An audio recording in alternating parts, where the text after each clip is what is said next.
Well, hello to all my physics pals. Paul Lake here with another physics problem solved. Hope you're doing great.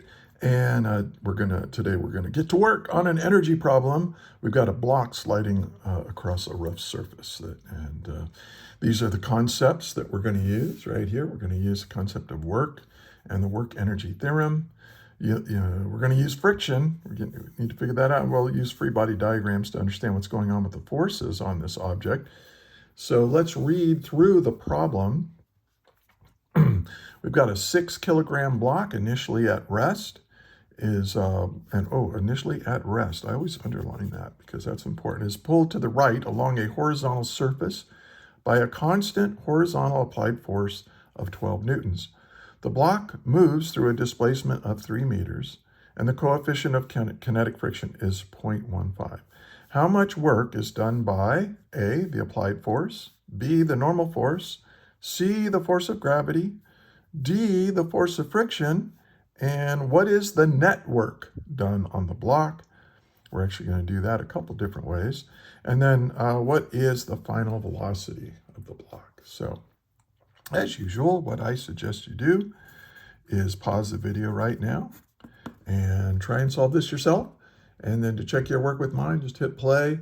Don't skip around too much because I give a lot of instruction within my explanations of how to do these problems. But, hey, it's a free country. Do what you want. And let's get started. So let's write down what's given. We have a block on a horizontal surface. It's a rough surface. So here's my crate or my block or whatever. And I know that the mass of this crate is 6.0 kilograms. I think we'll keep it to 2 significant figures here. We have a force, a horizontal force, and I'm going to label this F sub A. That means applied force. Different teachers and books and so on do it slightly different, but that's how I label it. And we're pulling it with 12 newtons of force. Okay. And we know that the coefficient of kinetic friction is 0.15. And we know that it's going to move through a displacement of 3 meters. So let's draw that. Delta x equals 3 meters. So it's going to move all the way down here. And when it gets, let's see. So what are we trying to find?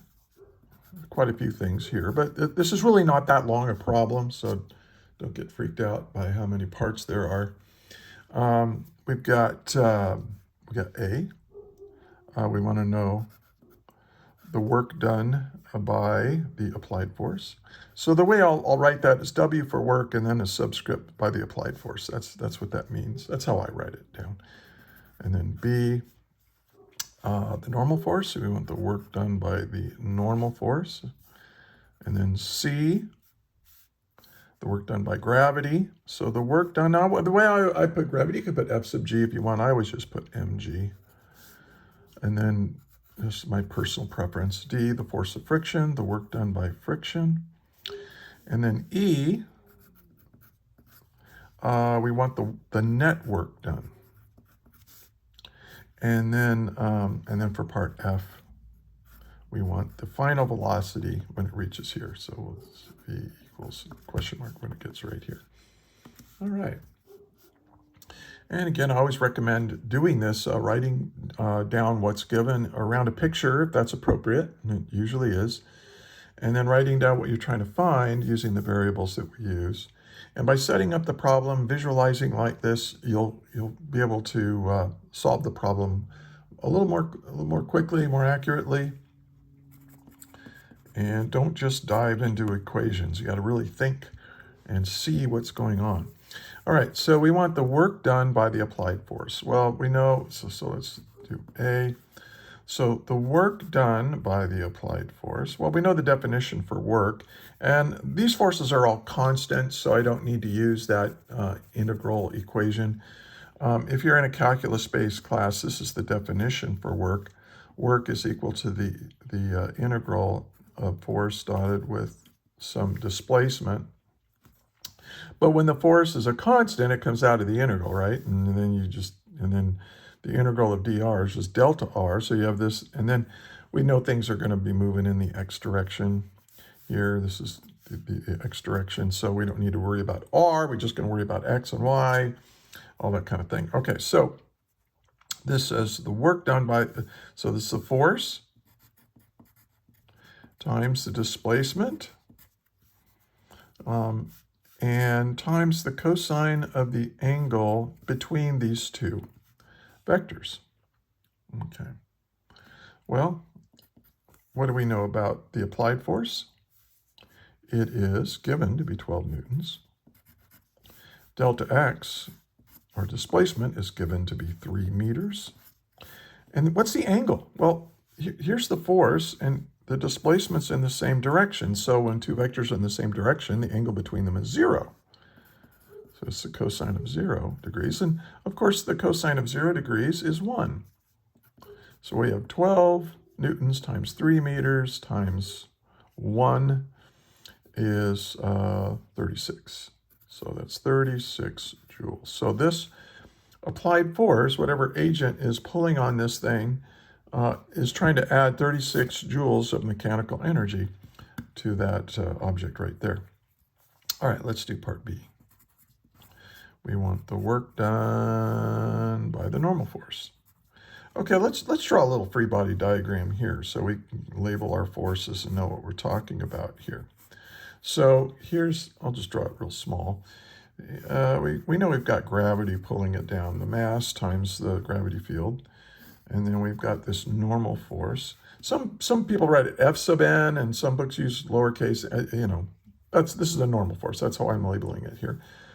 Here's my applied force. And then, of course, I'm going to have a force of friction, right? And, for this class that I'm doing this for, we use lowercase f to stand for the force of friction. Yeah, some use F sub f, which is fine. Just do that, no problem.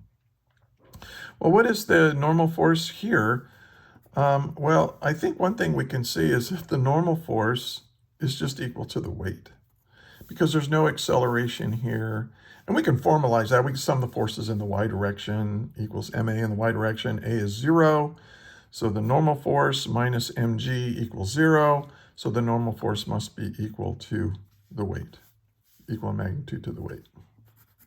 Hopefully that makes sense to you. So this is my normal force, just equal to the weight.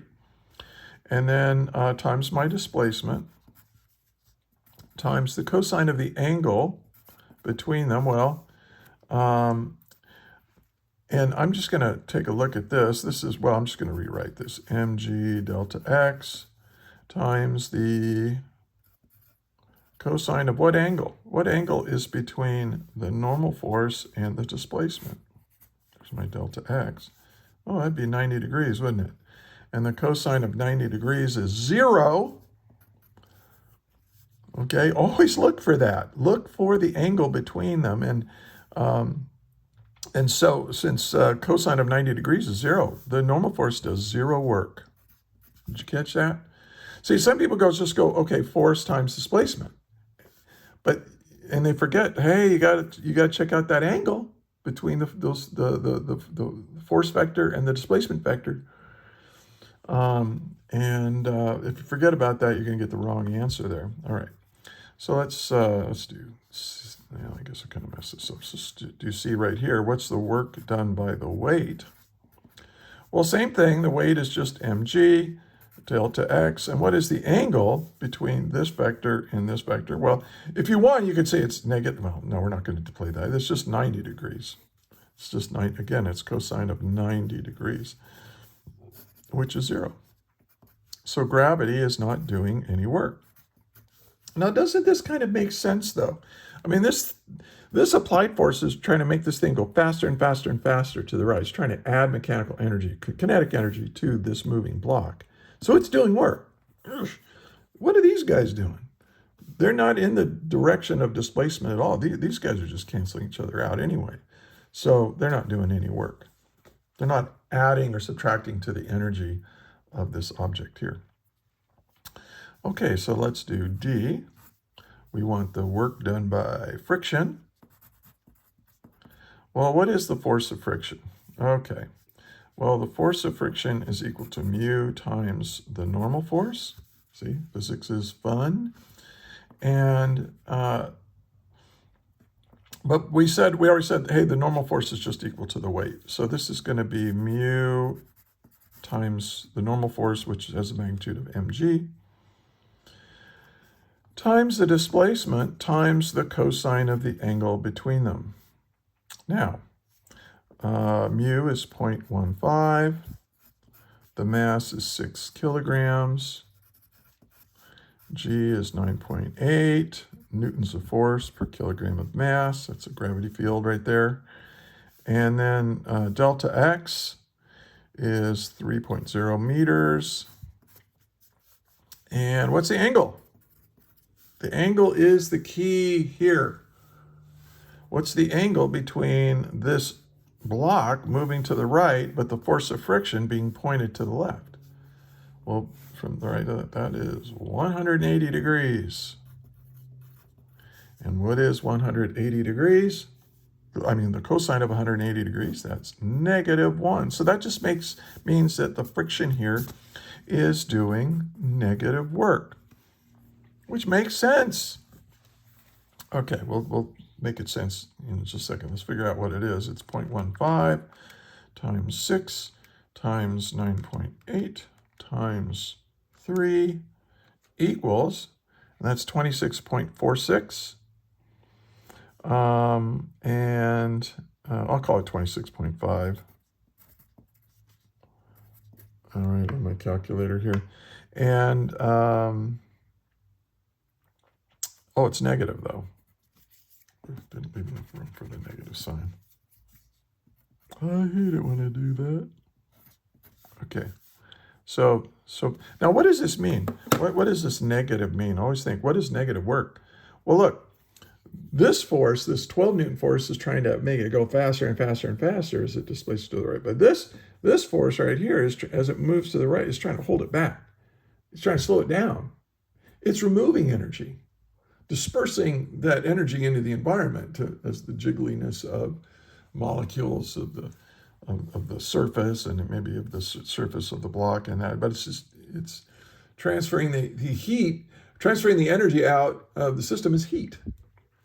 Okay, so anyway, so let's, so that's my answer. So, these are my answers here, for A, B, C, D. Now we just have E. Okay, what is the net work done? Well, the net work done is when you add up the work done by all the forces. That's one way of looking at it. Well, let's do that. So we have 36 joules plus 0 joules. See, this is the work done by the applied force, the work done by the normal force, plus the work done by the gravitational force, plus the work done by the force of friction. Okay. And what do we get? Well, we get 36 minus 26.5. That's pretty easy. That's 9.5. 9.5 joules. So we did positive work. Now there's another way of getting the net work. Remember that the net work is also the work done by the net force. So that's going to be the net force times the displacement times the cosine of the angle between the net force and the displacement. Let's figure out what that net force is. Well, it's the net force minus this force of friction. And, oh, I should have calculated that, huh? Here's the force of friction. Let's just figure out what that force of friction is. It's 0.15 times 6 times 9.8. And that gives me 8.82 newtons. Okay, so we can say 8.82 newtons times, now this is positive, isn't it? oh, wait, no. Oh, I'm messing this up. I'm so sorry. That's my force of friction. I'm trying to figure out my net force. Now, my net force is this applied force. So the net force, sorry about that. I blank out every once in a while. The net force is the sum of the forces in the x direction. And that's going to be Fa minus force of friction. So this Fa that's 12 newtons minus the force of friction. I'm sorry, what was the force of friction? 8.82. So 12 minus 8.82, that's 3.18 newtons. So we're going to have a net force of 3.18 newtons times delta x, that's 3 meters. Now, the net force, that's what I was talking about, positive. The net force is positive, right? So that means the net force is to the right. And so the displacement is to the right. So this is, once again, the cosine of 0 degrees, which is 1. So the work done by the net force is just going to be 3.18 times 3. And we get, if we round it off, we get 9.5 joules. Yay. Okay, so they're the same. So there's two different ways of figuring out what the net work is. You can figure out how much work is done by each force on the object and then add it all together.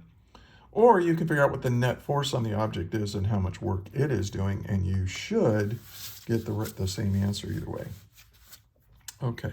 Hey, if you're finding this helpful, in spite of my little mistakes and stuff, could you give me a thumbs up and maybe share it with your friends, share it with your teacher. If you're a teacher, please share it with your students, subscribe to the channel. That's sort of good stuff.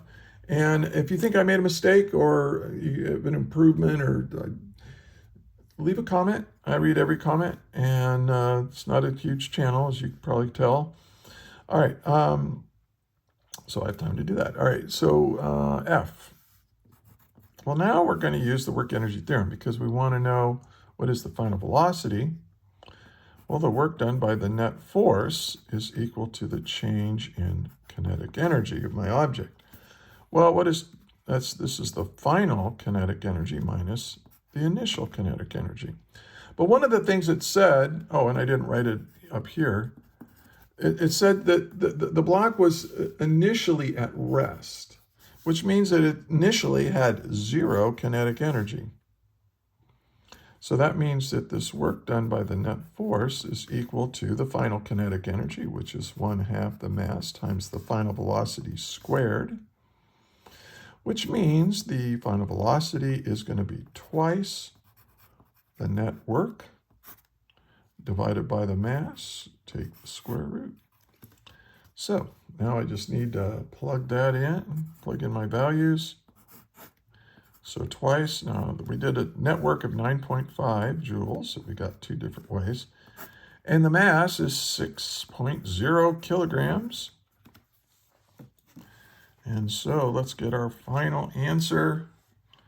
We'll see 2 times 9.5 divided by 6 equals, and then we're going to take the square root of that. And I get, if I round it off to 2 significant figures, I get 1.8 meters per second, or 1.779 or 5. But really, everything here should be rounded to 2 significant figures. Like maybe I should have written this as like just 26 or something. There's different rounding off rules. I'm not going to worry about it. All right, so there you go. There you go. Not particularly hard problem. So this guy is trying to add energy to my moving block, and the friction is trying to take that energy away. And using those ideas, we can figure out how fast it's going after 3 meter displacement. Nice little problem. Okay. Hey, again, like, share, and subscribe. And if you made it this far into the video, I want to thank you so much for watching. And until the next video, may the net force be with you. always. That is all.